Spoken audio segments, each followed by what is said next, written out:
오늘 말씀을 선포하도록 하겠습니다. 오늘 말씀 제목은 하나님의 사랑과 은혜, 본문으로는 로마서 1장 7절 한 구절 읽고 말씀을 이어가도록 하겠습니다. 다 찾으셨죠? 소리내서 읽겠습니다. 준비 시작. 바울은 로마에서 하나님께 사랑을 받고 성도로 부르심을 받은 모든 사람에게 편지하노니 하나님 우리 아버지와 주 예수 그리스도로부터 은혜와 평강이 너희에게 있기를 원하노라. 로마서는 어떻게 로마에 있는 구원받은 성도들에게 보내는 편지죠. 지금 우리가 읽은 본문을 보게 되면 바울은 지금 편지를 하고 있는데 성도로 부름받은 모든 사람들에게 이 편지를 쓴다 이렇게 얘기하고 있고, 그 성도들은 하나님께 사랑을 받고 있다 이렇게 얘기하고 있습니다. 그래서 그 성도들에게 무엇을 또 우리가 축복하고 있냐면 하나님 우리 아버지와 주 예수 그리스도로부터 그죠? 은혜와 평강이 너희에게 있기를. 우리가 은혜와 평강을 누리기 위해서는 그 원천인 소스가 어딘지를 우리가 정확하게 알아야 되겠죠. 그 원천은 어디냐? 바로 우리 아버지 하나님과 주 예수 그리스도로부터 오는 것이다 이렇게 얘기를 하고 있습니다. 그래서 오늘 이 7절을 읽었지만 오늘 1절부터 7절까지 제가 지금 읽을 건데 1절부터 7절까지가 영어 문장으로 보게 되면요, 하나의 문장입니다. 하나의 문장. 1절부터 7절까지가 쭉 가서 7절 마지막에 피어리어드 마침표가 딱 찍히는 하나의 문장입니다. 그래서 그 하나의 문장이라는 것을 인지하고 제가 1절부터 읽어 나가도록 하겠습니다. 1절. 예수 그리스도의 종 바울은 사도로 부르심을 받아 하나님의 복음을 위해 구별되었는데 이 복음은 그분께서 자신의 대언자들을 통하여 거룩한 성경 기록들에 미리 약속하신 것으로, 우리가 듣고 있는 바울이 전하고 있는 것은, 이 복음은 바울이 새로 만들어낸 복음이 아니라 이미 성경, 이 당시에 얘기하고 있는 이 성경은 뭐냐면 우리가 오늘날 구약이라고 칭하고 있는 성경일 것입니다. 그래서 그 성경에 이미 다 우리가 보지 못했지만 다 있었던 내용이다 이렇게 얘기를 하고 있습니다. 다음 주에 또 다룰 내용이긴 하지만 3절. 자신의 아들 예수 그리스도 우리 주에 관한 것이라. 그분께서는 육체로는 다윗의 씨에서 나셨고 거룩함의 영으로는 죽은 자로부터 부활하심으로써 하나님의 아들로 권능 있게 밝히 드러나셨느니라. 그분으로 말미암아 우리가 은혜와 사도직을 받아 그분의 이름을 위하여 모든 민족들 가운데서 믿음에 순종하게 하였나니 너희도 그들 가운데서 예수 그리스도의 부르심을 받았느니라. 바울은 로마에서 하나님께 사랑을 받고 성도로 부름을 받은 모든 사람에게 편지하노니 하나님 우리 아버지와 주 예수 그리스도로부터 은혜와 평강이 너희에게 있기를 원하노라. 자, 5절을 한번 보겠습니다. 다시 한번 보겠습니다.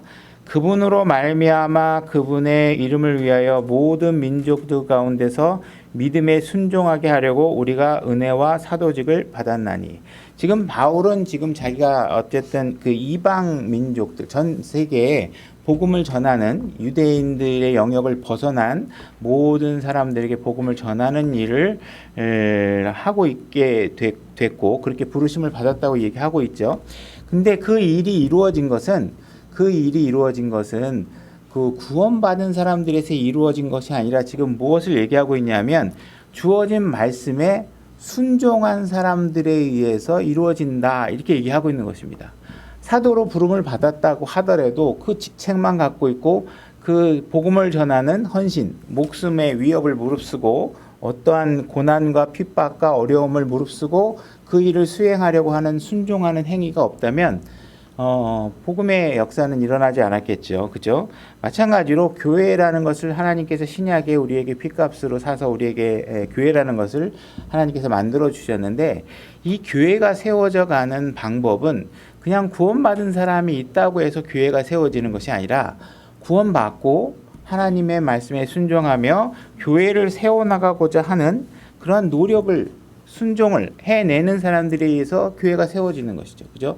우리가 교회가 세워지면 하나님께서 알아서 임대료 내주고 하나님께 알아서 전도지 만들어주고 먹을 거 만들어주고 이렇게 다 하는 게 아니죠. 그죠? 교회가 세워지면 청소도 해야 되고 관리도 해야 되고 그죠? 여러 가지 필요한 여러 가지 요건들이 있는데 이런 것들은 하나님 앞에 헌신되고 순종하고 하는 사람들에 의해서 이루어진다는 것입니다. 그런 노력이 이루어지지 않고 그냥 여기에 만약에 게스트로 그냥 구원받았으니까 교회에 와서 말씀 설교 들고 가겠다 하게 되면 본인의 신앙은 뭐 그냥 유지될 수 있겠지 모르겠지만 교회가 세워져 가는 일에는 전혀 헌신하는 지분을 갖지 못하게 된다는 것이겠죠. 그래서 여러분들이 전도지를 나눠주고 누군가에게 여러분들이 뭐 암송하든 여러분들이 공식적으로 알던 해서 복음의 메시지를 누구에겐가 전했을 때 여러분들이 그냥 그리스도인으로 전하는 것만으로 누군가의 생명이 그렇게 쉽게 구해지는 것은 아니라는 거죠. 구원받는 게 아니라 여러분들이 그 사람들에게 복음을 전하고 전도지를 나눌 때 그 사람들이 나를 딱 보고 내가 그리스도인으로서 뭔가 다른 사람과 다른 삶을 살고 있다라는 변화의 지점을 보여주지 않는다면 그들에게 복음의 메시지는 말씀대로 능력 있게 일하시겠지만 그들이 하나님의 말씀을 정확하게 받아들이는데 우리 자신이 별로 헌신하는 부분이 없어지게 된다는 게 우리의 삶을 내가 예수 그리스도의 복음을 그들에게 전하면서 예수님 믿으세요. 주님을 믿으면 여러분들의 삶이 바뀔 것입니다. 라고 얘기하고 있는데 그 사람이 나를 보는데 나에게 전혀 세상 사람과 다르게 바뀌어져 있는 삶을 보지 못한다면 그 복음의 메시지는 절대로 어떤 힘을 얻을 수 없다라는 거죠. 복음에 순종한다. 이것은 여러분들이 그냥 어떤 표출적인 행위뿐만 아니라 여러분들이 그 말씀을 정말 믿고 여러분들의 삶이 바뀌어져서 누군가로부터 보면 저 사람은 정말 어떤 뭐 세상의 유익이나 어떤 부귀 영화가 아니라 손해를 감수하면서까지도 그죠? 희생을 감수하면서까지도 그 일을 해 나가고 있구나. 저 사람에게 뭔가 특별한 게 있는 것 같다. 뭔가 다른 게 있는 것 같다. 저 사람은 뭔가 반응하는 게 틀리다. 세상을 보는 관점이 틀리다. 그죠?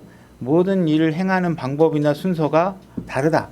이런 것들을 뭔가 차이를 보여줘야지만 저 사람에게 뭔가 특별한 게 있겠구나. 그 사람이 전해주는 그것을 내가 무시할 수 없겠는데 내가 뭐 여러 가지 그 비평가들 뭐 이런 뭐 하나님 매미로에 조롱하는 사람들에 의해서 수많은 내가 반박의 논리를 갖고 있지만 저 사람들을 보니까 내가 이 논리만 갖고는 뭘 할 수 없는 무언가가 있는 것 같다. 정말 저들은 정말 믿고 있는 무언가가 있고 그것이 그들에게 영향을 미치고 있구나. 이런 사실들을 보여줘야 된다는 거예요. 그래서 그들이 관심을 갖죠. 그죠? 그래서 누군가 복음을 전하는 데 있어서 그냥 한 번 말씀 던지고 그 말씀으로 지금 앉아서 영접기도 따라하세요. 그래가지고 막 따라시키고 오늘 한 명 불영했어. 뭐 이런 식으로 되는 게 아니라는 거예요. 그런 식으로 하시면 안 되는 거예요. 그런 식으로 하는 게 아니라 정말 그것도 당연히 이루어져야 되는 거지만 여러분들이 먼저 내가 기록된 말씀에 정말 순종하고 있는가라는 사실들이 그들에게 보여주지 않으면 그 말씀이 그렇게 큰 능력으로 더 능력 있게 일할 수 있는 기회가 박탈되게 될 것이다. 이렇게 얘기하고 있는 것입니다. 그 다음에 모든 민족들 가운데 이런 표현이 있는데요. 우리는 모든 민족들에게 어떤 인종이나 지역 차별이나 뭐 이런 어떤 경계를 나누고 내가 이 사람들에겐 전하고 내가 저 사람한테는 안 전할 거야.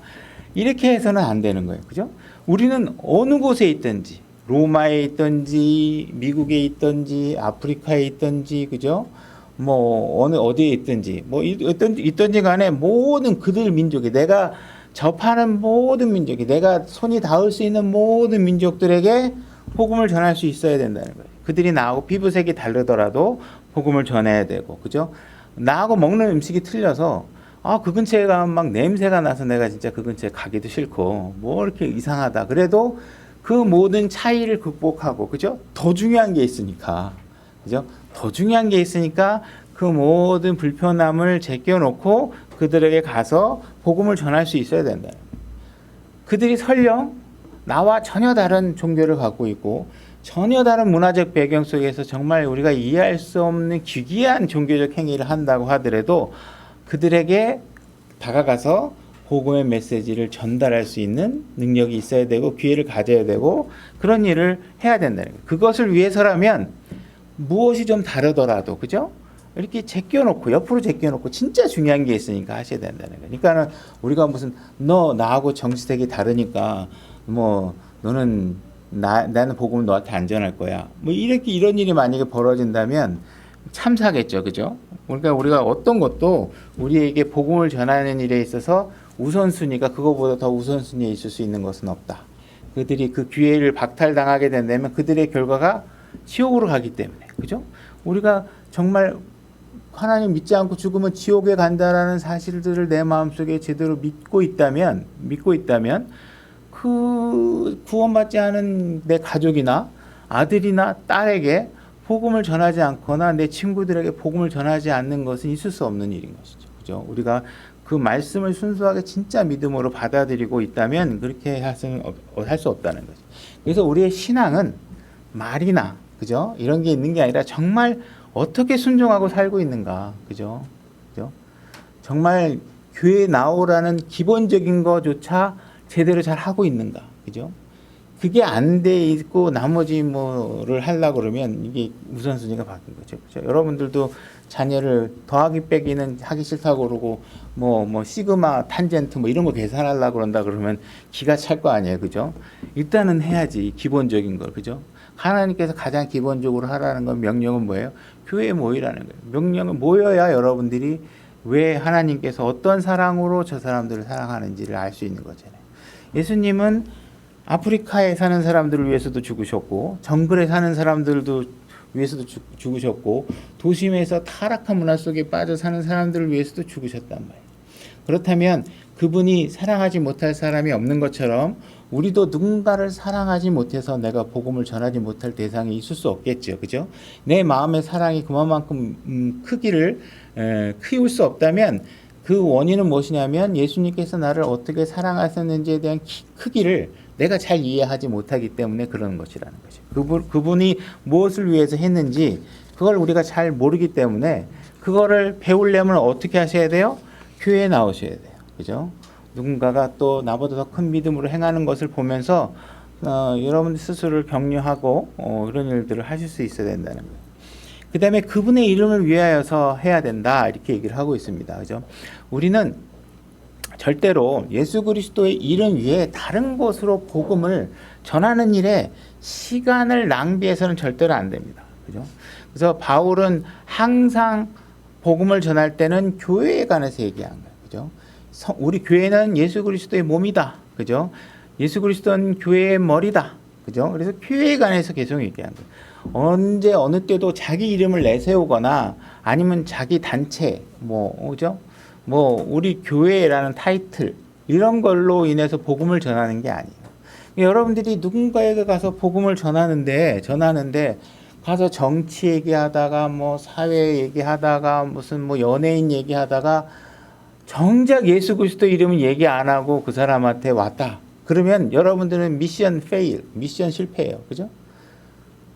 무조건 예수 그리스도 이름을 얘기해야 돼요.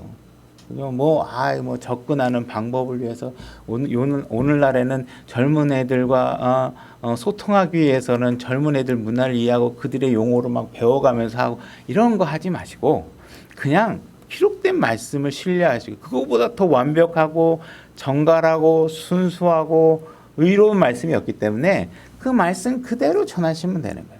가서 괜히 어줍지 않은 북한 정치 얘기하고 북한의 군사를 얘기하면서 좀 친해지려고 옛날에 TV 보니까 갑자기 생각나는데 어떤 분이 목사인데 소주를 마셔. 그래서 왜 소주를 마시냐니까 이렇게 소주를 마시면서 그 낮은 계층의 사람들에게 복음을 전하기 위해서 소주판을 통해서 복음을 전하겠다. 아니 도대체 그런 사람들이 TV에 나오고 그러는 거죠. 그러니까 세상은 정말 말씀대로 가르치는 사람은 앵글이 안 가요. 그죠? 재미가 없잖아. 사회적 이슈가 되고 시청률이 높아지고 자극이 되는 그런 이슈들을 찾아가기 때문에 그런 것에 휩싸이면 안 돼. 그냥 여러분들은 정말 수준 높은 걸 알고 있다는 확신을 가지시고 예수 그리스도를 전하시면 된다는 거예요. 로마서 1장 6절 보게 되면 너희도 그들 가운데서 예수 그리스도의 부르심을 받았느냐. 그들 가운데서 다시 로마라는 도시에 살고 있고 로마라는 도시 안에서 살다가 예수 그리스도를 발견한 거예요. 발견했고 바울은 로마에 있는 사람이죠. 지금 로마에 있는 사람한테 이야기를 하고 있는 거예요. 하나님께 사랑을 받고 성도로 부르심을 받은 모든 사람들에게. 그죠? 만약에 여러분들이 지금 이 로마에 있는 사람들한테 얘기하는 거잖아요. 로마에 있는 사람은 로마에 있는 사람들에게 영향력을 미쳐야 되겠죠. 복음에 있어서. 그죠? 미국에 있는 사람은 미국에 있는 사람대로 복음에 영향을 미치도록 해야 된다는 거예요. 어느 곳에 있든지 여러분들이 서 있는 곳을 말씀의 빛으로 그들에게 비춰줘야 돼요. 그죠? 자꾸 말씀 앞에다가 뭐 여러분들이 생각하는 신무기 장착하고 자꾸 나가면 여러분들이 생각할 때 그 무기를 앞에다 달면 잘 들을 것 같은데 글쎄 뭐 잠깐은 반짝하면서 뭔가 다른 변화를 모색할 수 있을지 모르지만 이 뒤에 있는 복음의 진리가 희석되거나 신뢰감을 잃어버리고 하는 일들을 만들어낼 수 있다는 거예요. 신뢰하시고 이게 최고다. 하나님 말씀이 정말 최고다 하는 사실을 알고 여러분들이 있는 곳에서 복음을 전해야 된다는 거예요.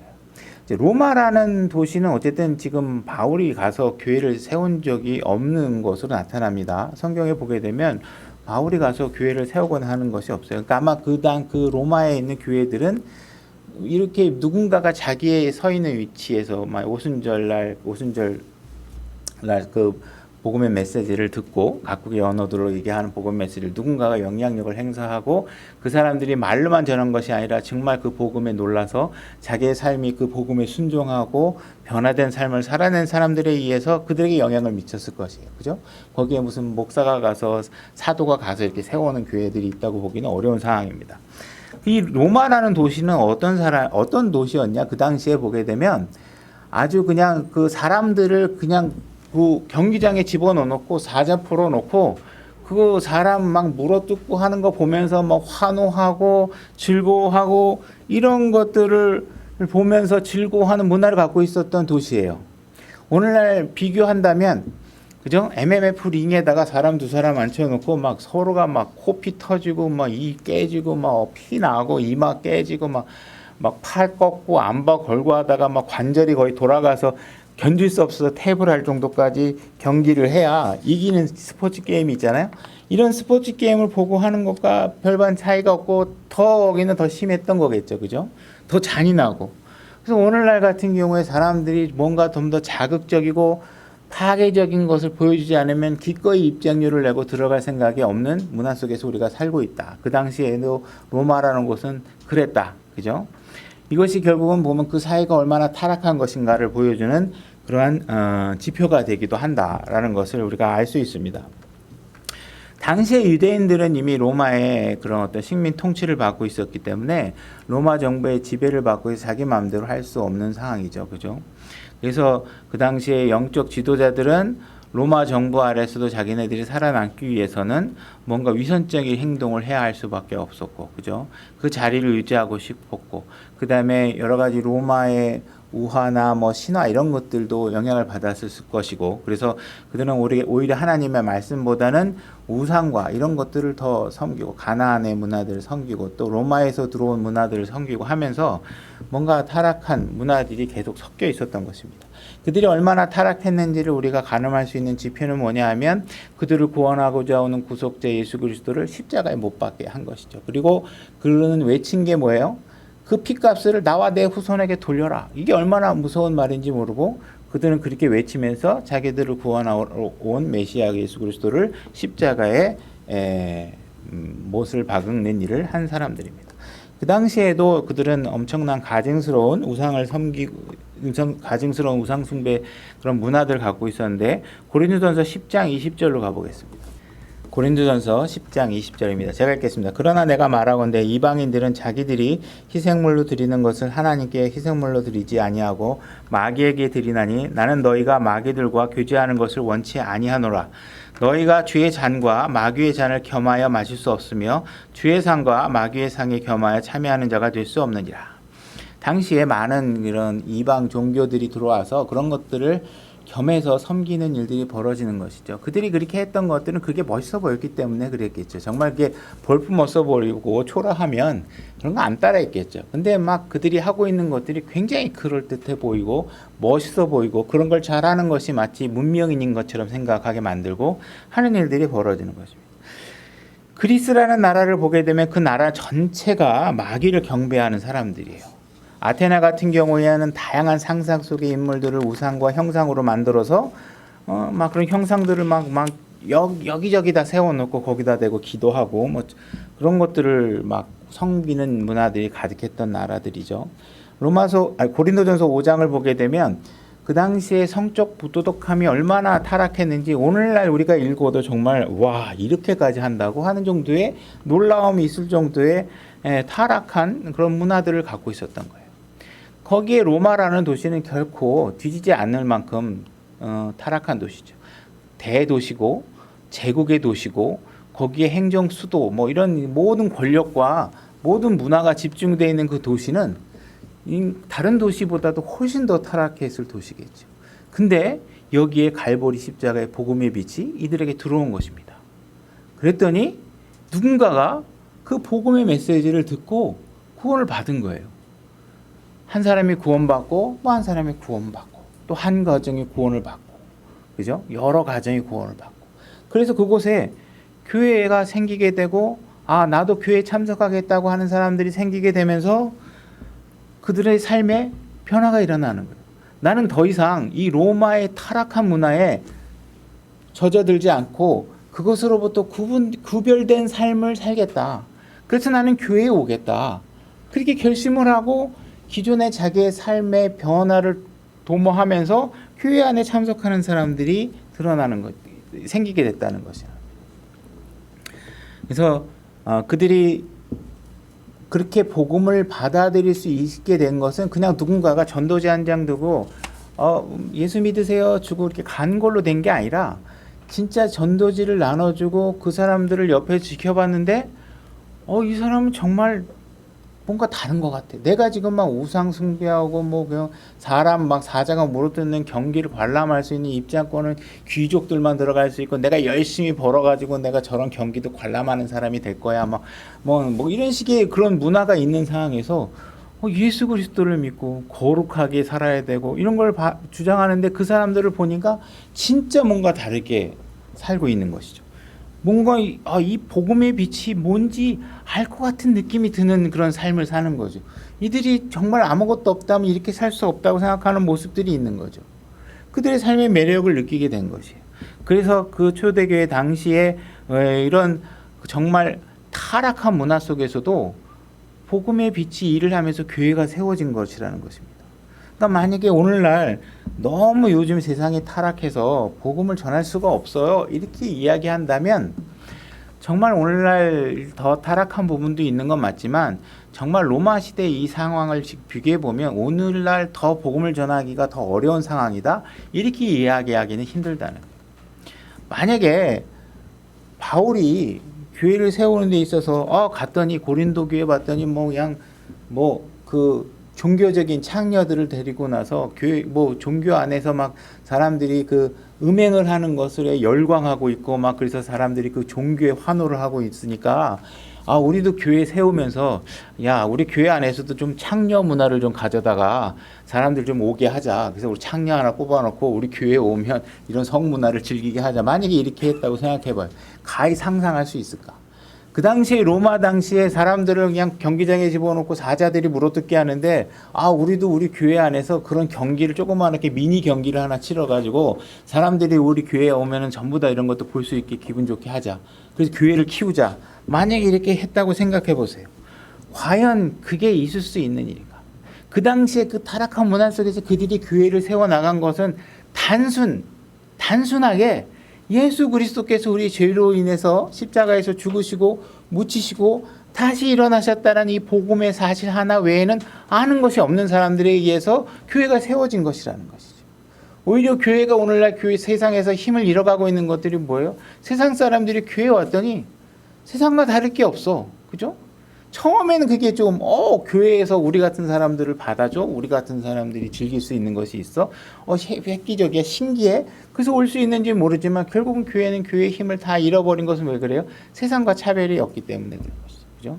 그러니까 우리는 이런 부분에 있어서 정말 교회가 더 이상 세상과 손을 잡거나 세상의 일들을 타협하거나 하는 것이 아니라 예수 그리스도의 죽으심과 묻히심과 다시 일어나심이라는 교회의 아주 기본적인 교리만을 우리 가지고서 우리가 하나님의 말씀을 믿음으로 순종해 내면서 교회를 세워 나가야지 그것이 힘을 얻을 수 있는 것이고 하나님 앞에 기쁨을 드릴 수 있는 그런 교회가 될 수 있다는 것입니다.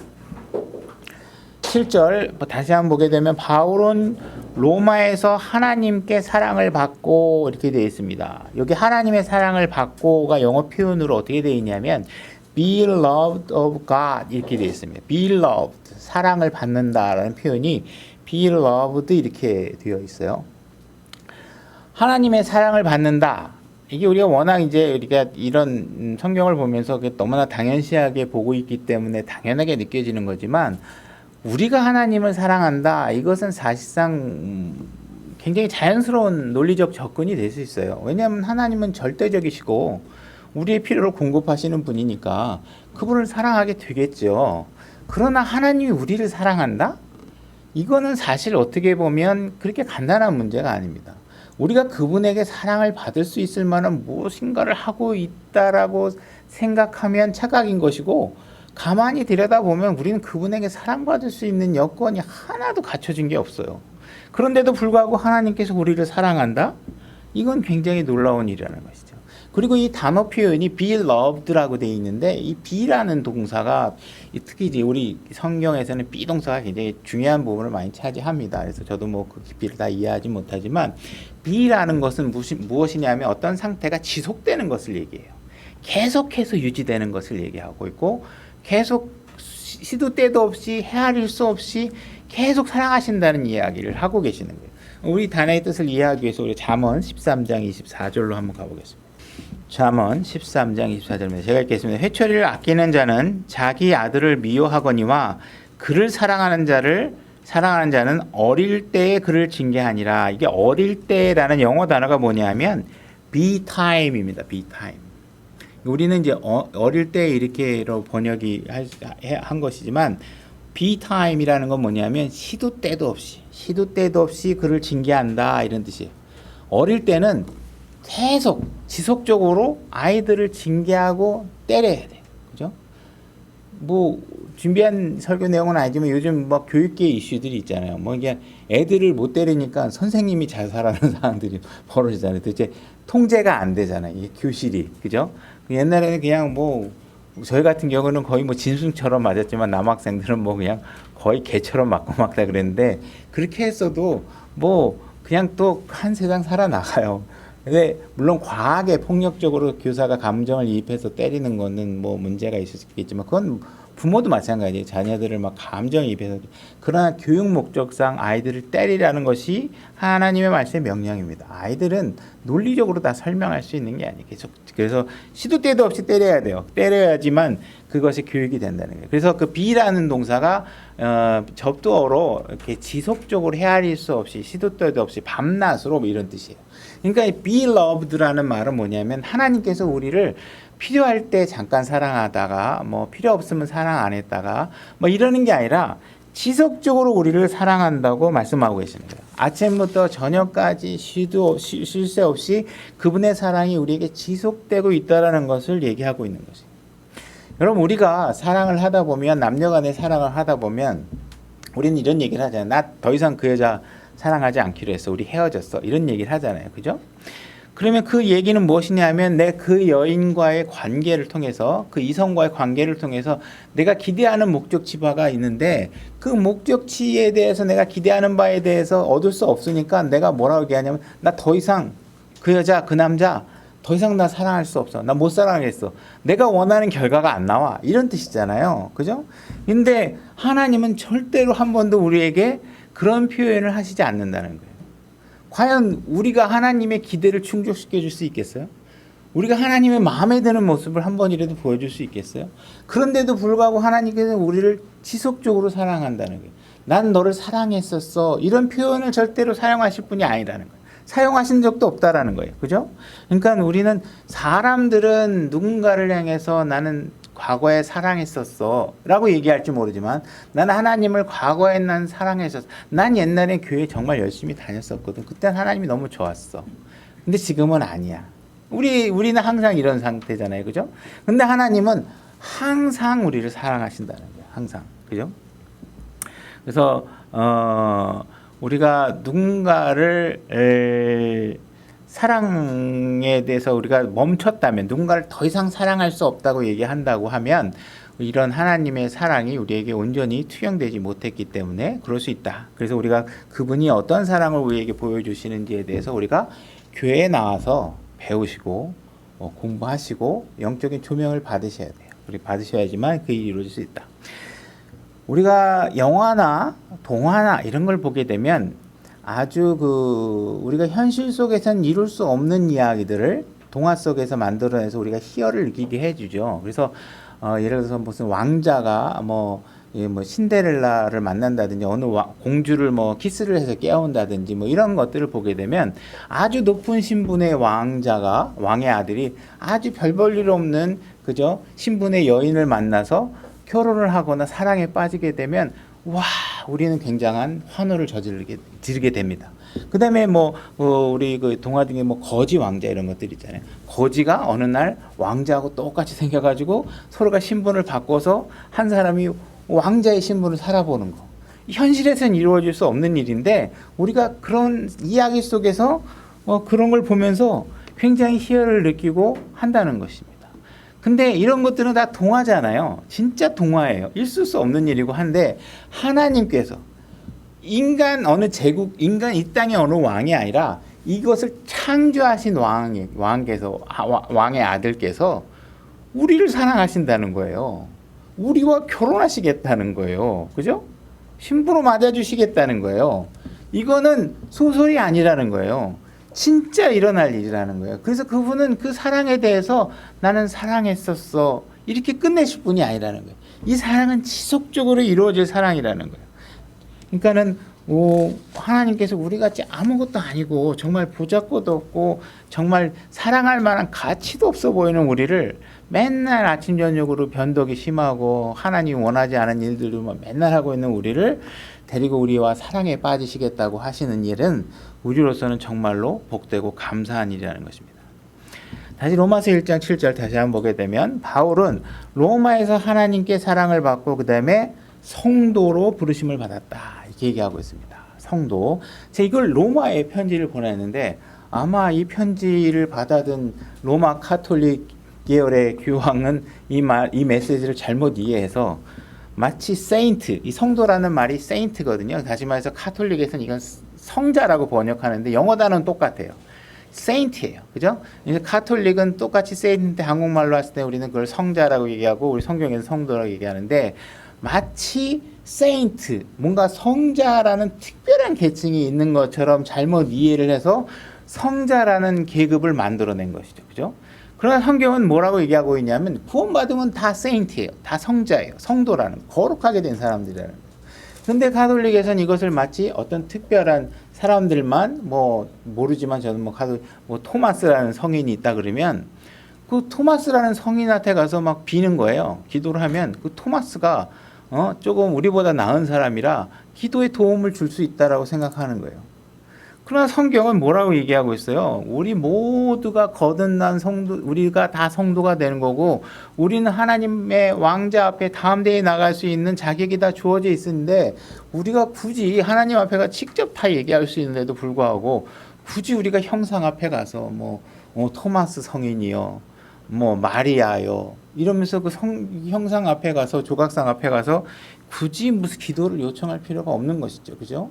그래서 이런 메시지들이 로마에는 잘못 전달된 것 같다. 그래서 우리는 구원받으면 다 성인이고 우리는 하나님 앞에 담대히 그 보좌 앞에 나갈 수 있는 자격을 가지고 있다. 이렇게 얘기할 수 있습니다. 그 다음에 우리 7절을 또 다시 보게 되면 바울은 로마에서 하나님께 사랑을 받고 성도로 부르심을 받은 모든 사람에게 편지하노니 하나님 우리 아버지와 주 예수 그리스도로부터 은혜와 평강이 너희에게 있기를 원하노라. 은혜와 평강을 얻을 수 있는 곳은 오직 한 군데밖에 없습니다. 여기 가면 많이 얻을 수 있고 다른 데 가면 좀 적지만 얻을 수 있고 이게 아니에요. 다른 신들은 은혜와 평강에 있어서 다 파산 상태에 있던 것입니다. 오직 하나님 아버지께 가야 예수 그리스도께 가야 여러분들은 은혜와 평강을 얻을 수 있다는 것이죠. 하나님만이 은혜를 주실 수 있는 분이에요. 다른 곳에 가면 절대로 얻을 수 없습니다. 로마서 8장으로 한번 가볼까요? 우리가 아직 죄인이었을 때에 그리스도께서 우리를 위해 죽으심으로 하나님께서 우리를 향한 자신의 사랑을 당당히 제시하시느니라. 그냥 말로만 나 너 사랑해, 난 너 사랑한다, 내 마음 알 수 있지, 뭐 이런 게 아니라 하나님이 실제로 행동으로 자신의 아들 십자가에 못 박히는 일을 내어줌으로 인해서 그분의 사랑을 당당히 제시하신 거예요. 말로만 한 게 아니라. 이렇게 사랑을 제시하실 수 있는 분은 바로 하나님이시고, 그런 사랑을 보여주시는 분 하나님 외에 다른 곳은 있지 않다라는 거예요. 그죠? 우리는 절대로 하나님 앞에 은혜를 받을 자격이 없는 사람들이에요. 우리는 어떤 대가를 지불한 적도 없고 지불할 능력도 없어요. 우리가 갖고 있는 것으로 어떻게 하나님의 사랑의 대가를 치를 수 있겠어요. 그죠? 근데 우리가 이런 하나님께서 지금 내가 너를 진짜로 사랑하고 있다, 말로만 하는 게 아니라 내가 진짜 보여줬다, 그죠? 이렇게 해서 우리의 사랑을 지속적으로 우리가 사랑하고 있다는 사실을 하나님께서 당당히 제시하고 계신다는 것입니다. 우리가 누군가와 화평을 이룬다는 것, 이게 간단한 일이 아닙니다. 여러분들이 집에서 남편하고 화평을 이루는 것도 쉽지가 않습니다. 내 자식하고 화평을 이루는 것도 쉽지가 않아요. 그죠? 근데 하나님께서 우리에게 영원한 화평을 주시고 계신다, 이 사실은 정말 놀라운 축복이 되는 것입니다. 그죠? 우리에게 죽지 않은 혼을 주시고 영원히 살 수 있게 해주시고 그 다음에 화평을 주신다. 그죠? 그런 하나님께서 우리를 지속적으로 beloved한 상태로 지속적으로 우리를 사랑하고 계신다. 그죠? 이 대가를 우리가 보면 대가로 받는 사랑이 아니라 그냥 우리 아무 자격도 없는데 주시는 사랑을 이렇게 지속적으로 주시고 계시다.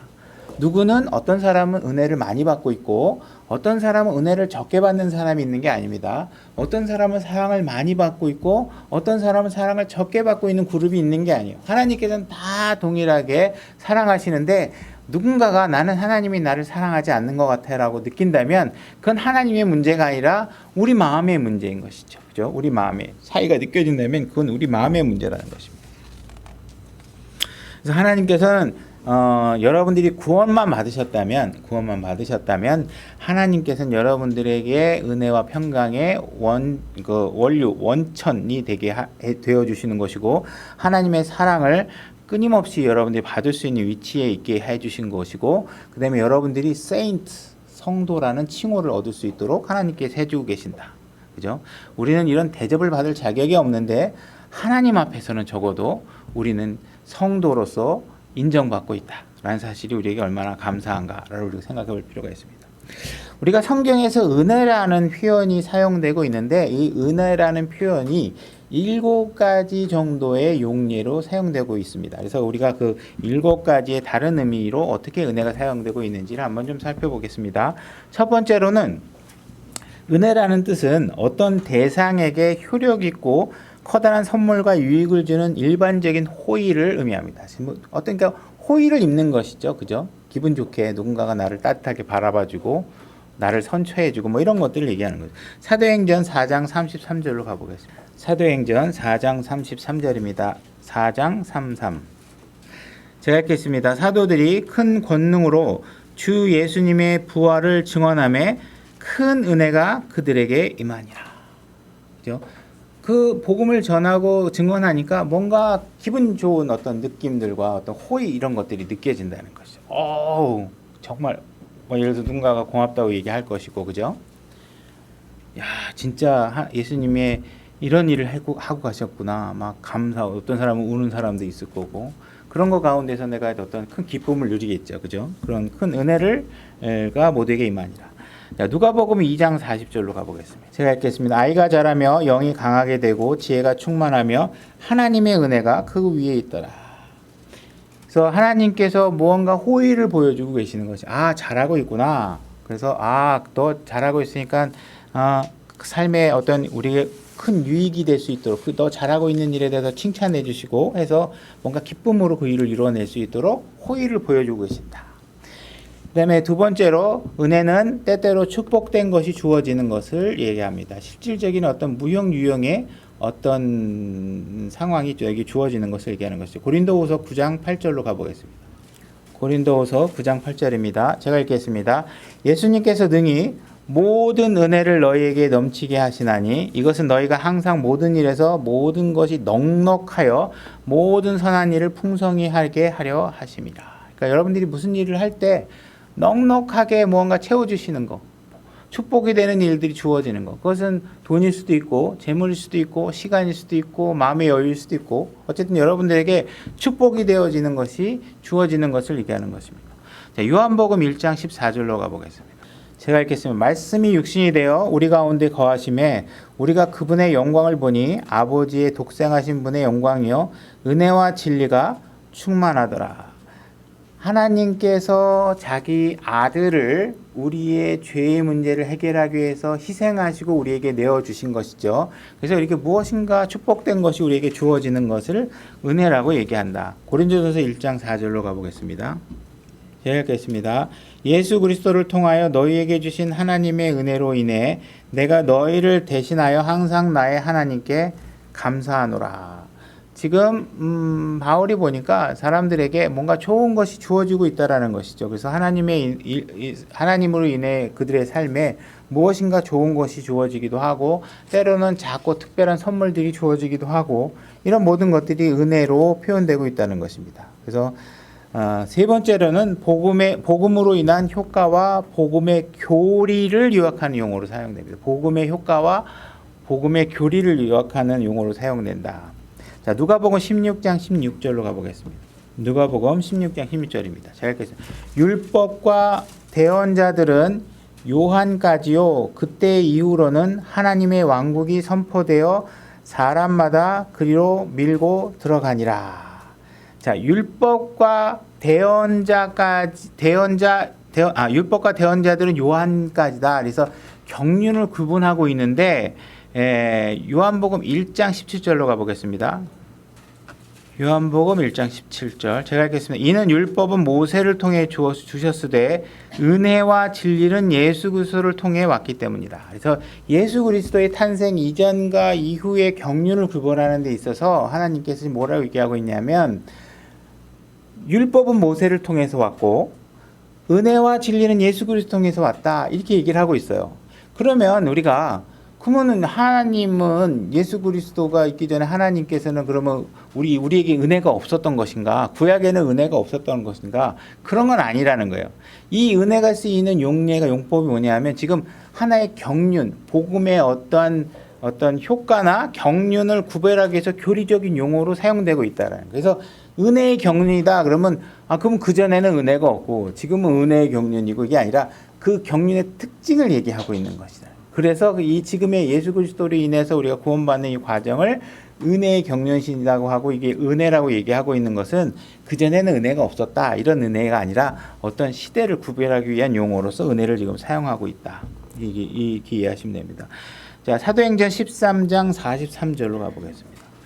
자, 제가 읽겠습니다. 이제 회중이 흩어진 뒤에 유대인과 신앙심 있는 유대교 개종자 중에 많은 사람들이 바울과 바나바를 따르니 그들이 그들에게 말하며 그들을 설득하여 하나님의 은혜 안에 거하라 하니라. 자, 하나님의 은혜 안에 거하라 이 말은 여러분들을 계속 지속적으로 구원을 받아라, 유지해라 이런 명령으로 주는 게 아니라 복음의 효과로 우리가 누릴 수 있는 것들이 있는데 그것이 뭐냐면 우리가 복음을 믿는 사람들은 그리스도인답게 사는 삶을 살아야 된다는 것이에요. 그래서 은혜 안에 거하라 이런 뜻은 무엇이냐 하면 그리스도인답게 그리스도인의 향기를 내면서 그리스도인의 충만한 삶을 살고 그 삶을 유지해라 이런 뜻으로 얘기하고 있는 것입니다. 그래서 이런 어떤 복음의 효과로 어떤 특징 짓는 용어로 사용되고 있다.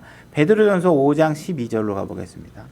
제가 읽겠습니다. 너희를 위한 신실한 형제라고 내가 생각하는 실로아노 편에 내가 간단히 써서 권면하고 이것이 하나님의 참된 은혜임을 증언하였거니와 이 은혜 안에 너희가 서 있느니라. 자, 이것이 참된 은혜다 이렇게 얘기하고 있는 이것이라는 것이 무엇이냐면 베드로전서가 5장에 걸쳐서 기록되고 있는데 그 내용들이 보면 고난과 핍박 가운데 잘 살 수 있다. 고난과 핍박이 오면 그런 것들을 잘 이겨내고 살아라. 어떤 사람을 어떻게 대하는 것이 올바르게 대하는 것이다. 그죠? 여러분들의 가족들을 어떻게 대할 것이 있다. 어떻게 하나님을 위해서 살아야 되는 것이다. 이런 내용들을 쭉 설명하고 이렇게 사는 것이 참된 은혜다. 이렇게 얘기하고 있는 것입니다. 그죠? 그래서 하나님께서는 여러분들이 구원받았을 때 일순간 누리는 그 은혜가 아니라 여러분들이 일단 은혜 안에 들어와서 어떠한 역경과 어려움과 사람들 간의 관계 속에서 모든 문제들을 잘 해결하고 올바로 살아나갈 수 있는 삶, 그래서 여러분들이 이룰 수 있는 그 멋진 삶, 그 삶이 바로 하나님의 은혜다, 이렇게 얘기를 하고 있는 것입니다. 그래서 은혜라는 것은 여러분들의 그리스도인의 삶 전체를 말하고 있는 것이다, 이렇게 얘기할 수 있습니다. 여러분들은 은혜 안에 거하는 삶이죠. 우리는 은혜로 시작해서 은혜로 끝나는 삶을 살게 됩니다. 자, 네 번째로는 은혜라는 것은 그리스도께서 핏값으로 사신 모든 축복과 혜택을 의미하며 시간과 영혼 속에서 믿는 자에게 주어집니다, 이렇게 되어 있습니다. 로마서 5장 15절로 가보겠습니다.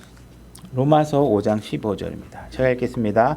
그러나 거저 주시는 이 선물은 또한 그 범죄와 같지 아니하니 이는 한 사람의 범죄를 통해 많은 사람이 죽었을진데 하나님의 은혜와 또 한 사람 예수 그리스도에 의한 은혜로 말미암은 선물은 더욱더 많은 사람들에게 넘치기 때문이다. 그러니까 무언가가 지금 한 군데서 멈추고 한 번의 일회성으로 끝나는 것이 아니라 지속적으로 계속 무엇인가 더 넘쳐가고 있다, 이렇게 얘기를 하고 있습니다. 또 이 선물은 죄 지은 한 사람으로 말미암아 이루어진 것과 같지 아니하니 이는 한 사람으로 말미암아 심판은 정죄에 이르렀으나 많은 범죄로 인한 이 거저 주시는 선물은 칭의에 이르기 때문이라. 한 사람의 범죄로 말미암아 사망이 한 사람을 통하여 군림하였을진데 은혜와 의의 선물을 넘치게 받은 자들은 한 사람 예수 그리스도를 통하여 더욱더 생명 안에서 군림하리라. 여러분들이 구원을 받고 예수 그리스도를 믿고 은혜 안에 들어오게 되면 굉장한 기쁨을 맞겠죠. 근데 그 기쁨은 여러분들이 이제 구원을 받아서 살아가고 있는 이 은혜의 느낌들은 여러분들이 앞으로 받아야 될 어마어마한 은혜의 이제 시작에 불과하다는 것입니다. 그것은 계속해서 영원히 주어지게 될 것이라는 것이에요. 그래서 이제 여러분들은 은혜 안에 들어와서 은혜를 느끼고 있다 하더라도 그 은혜가 지금 받은 은혜만으로도 정말 넘치고 놀랍고 와, 이게 이렇게 내가 받아도 되나 하겠지만 이것은 그저 시작에 불과하다. 그냥 여러분들이 받아야 될 전체 중에 아주 먼지 같은 조각에 불과하다. 계속 이런 것들이 여러분들에게 주어지게 될 것이다. 그것이 우리에게 은혜로 주어지게 될 것이다, 이렇게 얘기하고 있는 것입니다. 자, 고린도전서 16장 23절로 가보겠습니다. 제가 읽겠습니다. 우리 주 예수 그리스도의 은혜가 너희와 함께 있기를 원하노라. 여러분들이 구원을 받게 되면 영원한 생명을 얻게 되고 여러분들은 예수 그리스도 안에, 주님 안에 거하게 됩니다. 그죠? 여러분들은 그리스도의 임재 안에 있게 될 것이고 예수님은 나와 함께 있게 될 것이고 나는 그 은혜 안에서 영원토록 살아가게 될 것입니다. 그것이 바로 은혜라는 것입니다. 여러분들이 50년 전 구원을 받았다 그러면 50년간 은혜를 누렸을 것이고 만약에 여러분들이 저하고 나중에 60억 년 뒤에 만나게 되면 그때도 여러분들은 하나님의 은혜를 누리면서 사는 걸 서로가 보게 될 것이라는 것입니다. 그래서 이 은혜라는 것은 굉장히 영원하게 영원토록 주어지는 것이다. 그 다음에 우리는 진화라는 것은 여기에 개입될 여지가 없다는 사실들을 여러분들이 좀 환기시킬 필요가 있습니다. 우리가 지금 갖고 있는 이 몸은 여러 가지 제약과 문제들이 있죠. 그래서 만약에 진화론적으로 생각해서 갑자기 환경에 오존층이 망가져서 오존이 막 들어오는 환경이 생겼어요. 그래서 내가 이 오존을 피부에 닿으면 막 여러 가지 해로운 것들이 벌어지는데 그거를 이제 극복하는 인간으로 진화를 해야 되겠죠, 그죠? 이렇게 살아남으려면 이 지구 환경에서. 그래서 이게 이런 지금 파괴된 오존 환경층에서 살아남을 적합한 인간의 몸이 되기 위해서라면 적어도 몇만 년, 몇억 년이 걸릴 거 아니에요, 그죠? 그럼 바뀐다 하더라도 여러분들하고는 아무 상관이 없어요, 그죠? 여러분들은 100년 아니면 삶이 끝나기 때문에 인간이 최적의 상태로 개선된 어떤 진화론적 존재가 된다고 해도 여러분들이 그 혜택을 누릴 이유는 없어요, 그죠? 그래서 우리가 하나님 앞에 영광스러운 몸이 된다는 것은 이게 진화론적으로 우리가 점점 영광스러운 몸이 되는 것이 아니라 하나님께서 우리를 불러서 휴거시킬 때 그 순간에 어떻게 눈 깜짝할 사이에 여러분들은 완벽한 존재가 되는 거예요. 그죠? 완벽한 존재가 돼요. 그러니까 진화가 아니라는 거예요. 그래서 우리는 그 순간에 완벽한 존재가 돼서 그분의 은혜를 영원토록 누리고 살아가게 된다는 것이에요. 그래서 중간에 우리가 무슨 이 몸을 극복하기 위해서 뭐 한다거나 그런 상황들, 진화론적 개념이 우리에게 이루어지지 않는다. 이런 사실을 아실 필요가 있습니다. 다섯 번째, 드문 경우지만 은혜는 그리스도 몸 안에서 지도자 역할을 수행하기 위해서 필요한 권위나 선물을 부여받는 것을 말한다. 로마서 1장 5절을 가보겠습니다. 그분으로 말미암아 우리가 은혜와 사도직을 받아 이렇게 되어 있습니다. 은혜와 사도직. 그죠? 그분의 이름을 위하여 모든 민족들 가운데 믿음에 순종하게 하였나니. 로마서 12장 3절로 가보겠습니다. 제가 읽겠습니다. 내게 주신 은혜를 힘입어 너희 가운데 있는 각 사람에 내가 말하노니 각 사람은 자기가 마땅히 생각할 것보다 더 높이 자기에 대해서 생각하지 말고 하나님께서 각 사람에게 믿음의 분량을 나누어 주신 대로 맑은 정신으로 생각하라. 지금 바울은 사도로서 누군가를 지도하고 가르치는 역할을 하고 있습니다. 근데 그 가르치는 역할을 무엇으로 하고 있냐면 은혜를 힘입어서 하고 있다 이렇게 얘기하고 있습니다. 그죠? 그래서 바울은 자기 자신이 은혜와 더불어 사도직을 받게 되었다. 은혜와 사도직이 같이 나에게 주어졌다. 그리고 내가 은혜를 힘입어서 지금 사도직을 행하고 있다. 권면하고 있다. 이렇게 얘기를 하고 있습니다.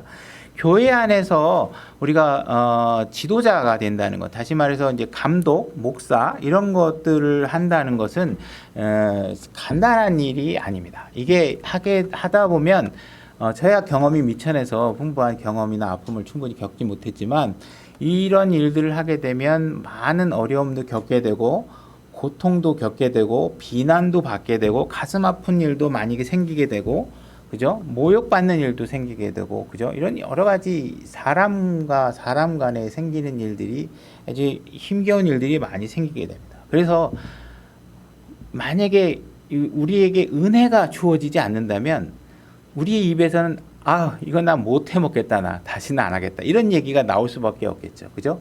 사도 바울 같은 경우에 정말 은혜가 없었다면 그 일을 어떻게 감당했겠어요? 자기가 정말 아무리 우리가 입으로 고백하지만 세상의 것을 똥으로 버리고 와서 할 수 있는 일이라면 진짜 감옥에 gat히고 죽지 않을 만큼 맞고 그냥 비난받고 그냥 피해 다녀야 되고 도망 다녀야 되고 정말 내가 왜 이러고 살아야 되나 하고 싶은 생각이 들 때가 많았겠죠. 인간적인 상황이라면. 그러나 그 일을 그가 담대히 할 수 있었던 것은 무엇 때문이냐? 은혜가 주어졌기 때문이라는 것이에요. 은혜가 없이는 그 일을 해내길 수가 없다라는 거예요. 내가 감독직 하나님의 명령에 순종하는 일들을 정말 지도자로서 하는 데 있어서 정말 이 은혜가 있으니까 하게 된다는 거예요. 은혜가 있기 때문에 그 일을 능히 감당하게 할 수 있다는 거예요. 저는 개인적으로는 어떤 공감해요. 이게 안 되면 할 수 없는 일이에요. 이게 그냥 인간적인 계획이나 인간적인 지식으로 이게 뭐 될 수 있고 내가 의지를 대는 게 아니라 정말 하나님 은혜를 베푸시니까 하는 거예요. 그죠? 그래서 이런 일들을 하게 되는 것은 하나님의 은혜다. 사도의 권한을 행사하는 것. 그죠? 감독의 권한을 행사하는 것. 때로는 선교지에 가서 선교사로서의 어떤 일하는 것. 이런 일들을 감당하는 것은 은혜로 하는 일이지 거기에 무슨 뭐 꿀빨 일이 있어가지고 한다거나 뭐가 생기거나 그 자리에 갔더니 세상 사람들이 막 추앙을 해준다거나 뭐 이런 자리가 아니잖아요. 그죠? 정말 그 시작이라는 것은 그 일을 감내해야 된다는 것은 하나님께서 은혜를 주었기 때문이다. 그래서 만약에 여러분들이 이런 은혜가 없는데 내가 그냥 스스로 목사가 하고 싶어서 하게 되는 사람들이라면 이 일을 감당할 수 없게 된다는 거예요. 이건 마치 수영을 할 줄 못하는 사람이 물속으로 뛰어들어가고 보는 거나 마찬가지라요. 하나님께서 은혜를 주고 그 은혜와 더불어서 할 수 있는 여건이 되지 않고 내 의지만 갖고 내가 물속으로 뛰어들겠다 하는 것과 마찬가지가 된다는 거예요. 그죠? 그래서 막 은혜가 없다면 여러 가지 상처들, 그죠? 많은 사람들의 비난과 여러 가지 속삭이는 사람들 막 얼마나 많이 있겠어요. 교회 안에 정말 말 안 듣고, 그죠? 그런 사람들을 이끌고 하나님 말씀으로 권면하고 이런 일들을 쭉 행하고 하는 일들은 은혜가 있어야 된다. 하나님의 세운 사람이라면 분명히 감당할 수 있지만 하나님이 세우지 않은 사람이라면 감당하기 어렵게 된다는 것입니다. 이 교회 안에서 보게 되면 그래서 우리가 이제 교회 안에서 보면 교회가 바르게 되게 하기 위해서 막 열심히 노력하시는 분들이 때로는 있어요. 그래서 뭐 여러분들이 생각하셔야 되는 건 세상에 어떤 일도 내가 나서서 뭘 하면 고쳐지겠지 하는 생각을 여러분들이 갖고 있다면 아직 성경을 여러분들이 잘 모르는 거예요. 여러분들은 여러분을 다스리셔야 돼요. 여러분들이 내 신앙을 다스리는 일은 하라고 하나님 명령이 돼 있어요. 근데 내가 이 교회를 좋은 교회를 만들 거야. 우리 목사님 내가 바꿔버릴 거야. 우리 목사님 저렇게 해서는 안 돼. 그래서 내가 막 그 일에 열중하다 보면 어떤 일이 생겨요? 상처받는 말을 해야 되고, 그죠? 여러 가지 성도들을 불편하게 하는 일들이 생기게 되고 하겠죠. 그래서 뭐 우리가 판단하는 일을 하지 말라는 건 아니에요. 정확하게 판단하지만 내가 의지가 동원돼서 이걸 어떻게 하겠다 하는 게 아니라 하나님이 세우지 않은 교회면 그건 어쩔 수 없어요. 그냥 하나님께서 하시는 일이고 하나님께서 감당하시고 하는 일에 대해서 그 가운데서 내가 신앙으로 내 자신을 통제하거나 아니다 싶으면 맞는 교회를 찾아가시거나 해서 여러분들이 그 문제를 해결하셔야지 여기서 내가 막 목사의 잘못을 바로 잡을 거야. 나 이 교회 제도를 개선할 거야. 막 이러면서 지나치게 의지를 많이 불태우다 보면 그게 덕스럽지 않은 방향으로 자꾸 나가게 되고 서로를 비난하거나 상처 주는 일로 벌어져서 여러분들이 의지와 상관없이 다른 일들이 벌어질 수 있다라는 거예요. 그래서 이런 부분에 관해서 여러분들이 잘 주의하시고 신앙생활을 하실 필요는 있습니다. 여섯 번째로는 은혜는 주님의 일을 위해서 주님의 백성으로부터 모은 돈이나 급여의 일부를 말하는 것입니다. 자, 이제 고린도전서 16장 1절로 가보겠습니다. 고린도전서 16장 1절입니다. 제가 읽겠습니다. 이제 성도들을 위한 모금에 관하여 내가 갈라디아 교회에 지시한 바와 같이 너희도 그렇게 하라. 자, 성도들을 위한 모금 이렇게 돼 있죠. 그래서 여러분들 교회 안에 우리가 헌금을 하거나 기부를 하거나 하는 일들은 1차적으로 성도들을 위해서 하는 겁니다. 무슨 사회 복지를 위해서 한다거나 세상에 가난한 사람들을 돕기 위해서 하는 게 아니라 구원받은 성도들을 위해서 하는 거예요. 구원받은 성도들이 어려움을 겪으면 그걸 돕기 위해서 헌금을 사용하거나 하는 것이지 우리가 뭐 바깥에 나가서 배고픈 사람 밥 퍼주고 뭐 이렇게 뭐 이런 복지로 복음을 쓰는 게 아니에요. 돈을 헌금을 쓰는 것은 아니다. 물론 그것이 안 된다는 건 아니지만 분명히 성경에서 모금은 누구를 위해서 하라고 돼 있냐? 성도들을 위해서 하라고 돼 있어요. 교회를 위해서 일단 쓰는 겁니다. 그래서 그런 것들을 구원받은 성도들을 위한 것이고 이 교회들의 너희도 그렇게 해라 하는 것은 명령으로 지금 주어지고 있는 것이기 때문에 교회들에서는 어떤 헌금을 하는 것은 주어진 명령이다. 그다음에 2절 보게 되면 주의 첫날에 너희 각 사람이 하나님께서 너희를 형통하게 하신 대로 자기 곁에 모아두어 내가 갈 때 모으는 일이 없게 하라. 여러분들 주의 매주 첫날이 되면 여러분들은 방 안에 있으면 안 됩니다. 여러분들은 어딘가에 모이셔야 돼요. 그죠? 이게 하나의 명령이에요. 주의 첫날이 되면 여러분들이 있는 집에서 엉덩이를 띄시고 성도들이 함께 모일 수 있는 장소로 모이셔서 뭘 하셔야 돼요? 헌금을 하셔야 돼요. 모금을 하는 일을 하셔야 돼요. 그것이 무슨 일이 있기 때문이 아니라 앞으로 있을 일들을 위해서도 하셔야 돼요. 그래서 모금이 되면 그 돈을 가지고서 주님의 일을 하게 되는 것입니다. 그래서 이건 명령이기 때문에 누구나 다 하셔야 되는 이 명령으로 주어진 것이다. 이것이 명령이다. 3절 내가 가면 너희가 너희의 편지로 인정하는 자들이 누군지 내가 그들을 예루살렘으로 보내 너희 너그러운 선물을 가지고 가게 하려. 이래서 이런 것들을 모아서 예루살렘에 있는 성도들, 구원받은 성도들을 위해서 지금 보내는 것입니다. 그래서 성도들이 모아서 성도들을 위해서 모은 돈을 성도들을 위해서 사용하는 것이 헌금입니다. 모은 돈들이에요. 기본적인 게. 그래서 이 돈을 뭐라고 하는지 고린도후서 8장 1절로 가보겠습니다. 고린도후서 8장 1절 제가 읽겠습니다. 또한 형제들아 마케도니아 교회들에 베푸신 하나님의 은혜를 우리가 너희에게 알리노니 고난의 큰 시련 속에서도 그들의 넘치는 기쁨과 극심한 가난이 그들로 하여금 풍성하고 너그러운 선물을 넘치도록 하게 하였도다. 그죠? 내가 증언하노니 그들이 힘닿는 데까지 하였을 뿐 아니라 참으로 힘에 넘치도록 자원하여 하였고 우리가 그 선물을 받아줄 것과 또 성도들을 섬기는 교제의 일을 맡아줄 것을 우리에게 매우 간절히 구하였노라. 자, 지금 우리가 1절에서 보게 되면 이 예루살렘 성도들을 돕기 위해서 모았던 돈을 뭐라고 얘기하고 있냐면 이게 하나님의 은혜다 이렇게 얘기하고 있습니다. 그죠? 그래서 이런 돈을 헌금을 모으는 일들이 하나님의 은혜에 속한다고 얘기하고 있어요. 그죠? 때로는 누군가가 가난에 처합니다. 가난에 처하면 그 가난에 처한 것은 어떤 일들을 하는 거예요? 누군가가 선물을 줄 수 있는 행위를 불러일으키게 됩니다. 그래서 서로가 이런 일들을 통해서 선물들이 주고 받고 하는 일들이 다 하나님의 은혜 안에서 이루어지는 일들입니다. 그래서 이렇게 하나님께서 물질적으로 마케도니아 교회들에서 하나님의 거둔 헌금을 하나님께서 하나님의 은혜다 이렇게 얘기를 하고 있습니다. 여러분들이 매일매일 여러분들은 하나님의 은혜를 받으면서 살고 있습니다. 그죠? 직장에서 급여가 나오는 것도 하나님의 은혜고, 그죠? 가족들이 건강히 유지되는 것도 하나님의 은혜고, 그죠? 여러 가지 사고로부터 여러분들이 일어날 수도 있었을 사고들이 내 집에 일어나지 않아서 우리가 안전한 것들도 하나님의 은혜입니다. 그렇다면 그 은혜를 여러분들이 나누어서 교회에 드리고 그리고 성도들 위해서 그 은혜가 또 다른 어려운 성도들을 위해서 사용될 수 있도록 하는 일들을 하나님께서 이것을 하나님의 은혜다 이렇게 얘기를 하고 있는 것입니다. 자, 마지막 7번째, 은혜라는 것은 은혜를 구하고 영향력을 얻기 위한 목적으로 친절하고 온화한 태도로 말하는 말을 의미합니다. 이렇게 되어 있습니다. 우리가 무언가 누군가에게 목적이 있고 얻을 게 있으면 그 사람 앞에 가서 우리가 아주 친절하게 얘기를 하게 되잖아요. 그죠?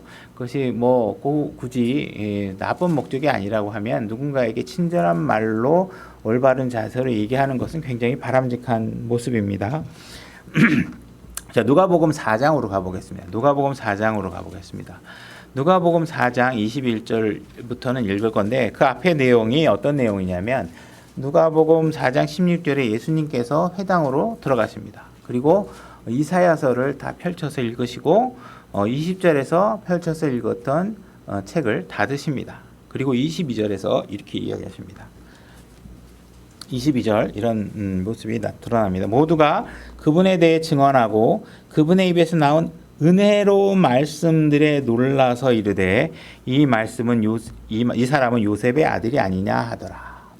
예수님이 무언가 말을 했는데 그 말의 느낌이 아주 은혜로웠다는 것이. 그래서 그걸 보고 놀랐다는 것이에요. 그죠?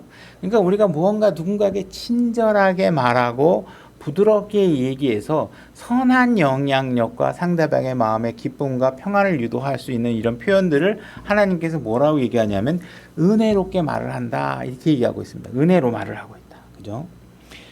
자, 에베소서 4장 29절로 가보겠습니다. 에베소서 4장 29절 부패한 대화는 결코 너희 입 밖으로 내지 말고 오직 세워주는 일에 쓸 좋은 것들만 말하여 그것이 듣는 자들에게 은혜를 끼치게 하라.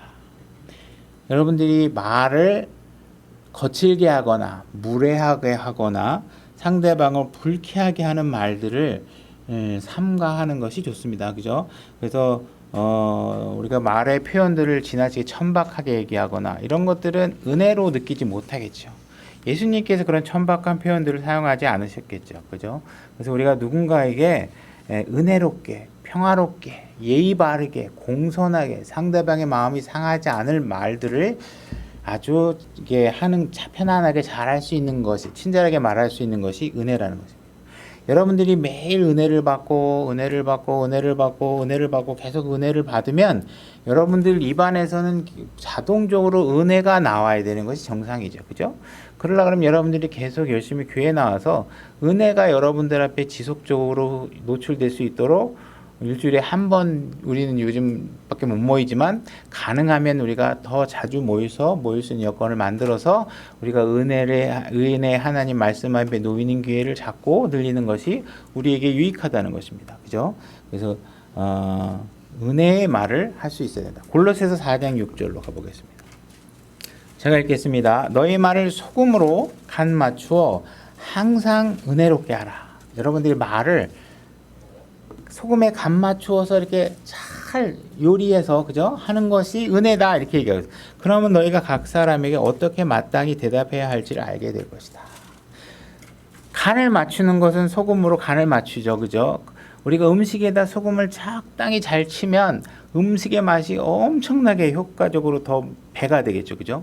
근데 이걸 너무 많이 치거나 너무 약하게 치면 어떻게 돼? 너무 싱거워서 맛이 없거나 너무 짜가지고 이게 도대체 소금인지 스프인지 알 수 없는 상황이 되면은 맛에 해로움이 있겠죠. 그죠? 그러니까 어떤 우리가 복음을 전할 때 말의 어떤 다양성으로 우리가 말의 품위로 누군가에게 얘기할 때는 거기에 적절히 소금으로 간을 칠 필요는 있는데 그 적절하게 치는 소금으로 간을 치는 것이 너무 심해서 상대방이 막 토악질이 나오거나 거부감이 느낄 정도로 얘기하면 안 된다는 거예요.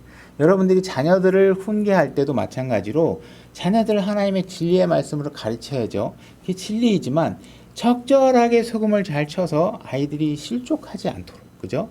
때론 너무 세게 해가지고 막 아버지 막 뭐 발걸음만 나도 막 도망다니게 만들고 그러면 안 되겠죠, 그죠? 뭐 아버지의 권위를 손상받을 필요는 없지만 아버지를 너무 공포의 대상으로 여기게 만들게 되면 그것도 유익하지 않겠죠. 그죠?